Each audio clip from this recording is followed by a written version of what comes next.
कहवा पे बोलाई काली कोयल ता कहवा पे मोर बोलाई कहवा पे मोर बोलाई हो ललना कहवा पे बोलाई सहर सवाता बोलिया सुहावनता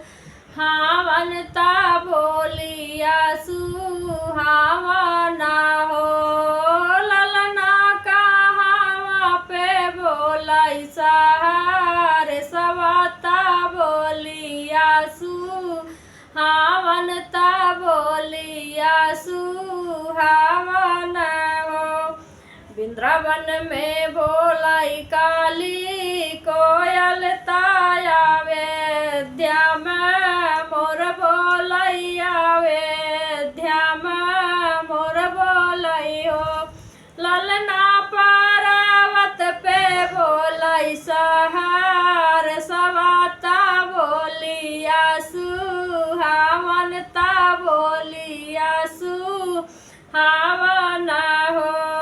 ललना पर्वत पे बोलाई सहर सवाता बोलिया सुहावनता बोलिया सुहावन हो कहवा पे जन्मे श्री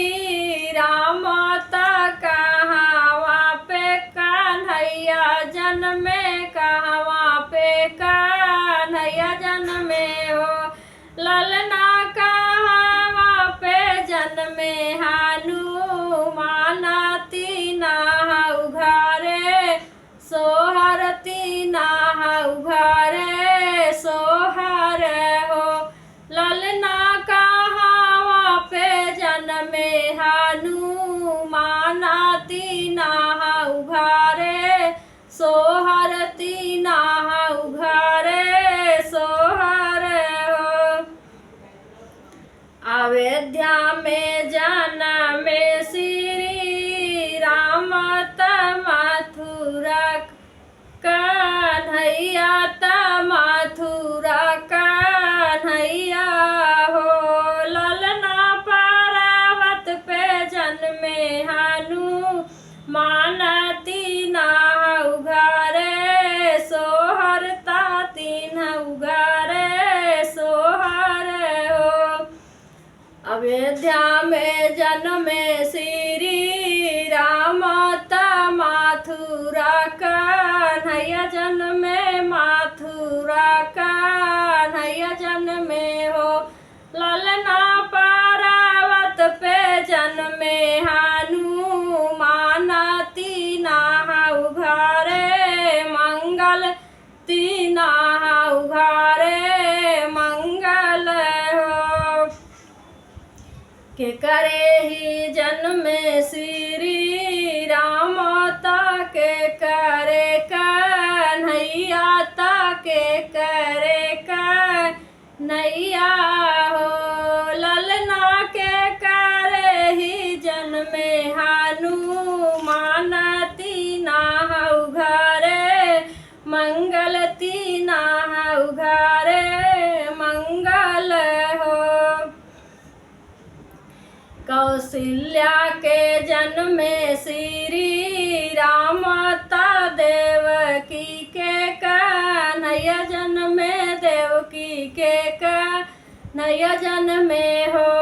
ललना अंजनी के जन्मे हनुमान तीना उघारे सोहर तीना उघारे सोहर हो ललना अंजनी के जन्मे हनुमान तीना उघारे सोहर तीना उघारे सोहर हो काऊ जे खाई है श्री राम ता काऊ जे खाई है कन्हैया ता काऊ जे खाई है कन्हैया हो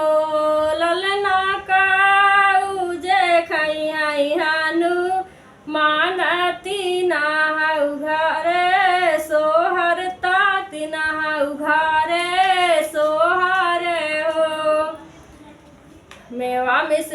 खाई हाय श्री राम माता माखन कन्हैया खाई हाय माखन कन्हैया खाई हाय हो ललना लाडुआ ज खाई हाय हनुमान तीना उघारे सोहर तीना उघारे सोहर हो ललना लाडुआ ज खाई हाय हनुमान तीना उघारे सोहर तीना उघारे सोहर हो जे आह मंगल गावैता गाय के सुनावैता गाय के सुनावाई हो ललना जनम जनम सुखा पावै सुनमैया फला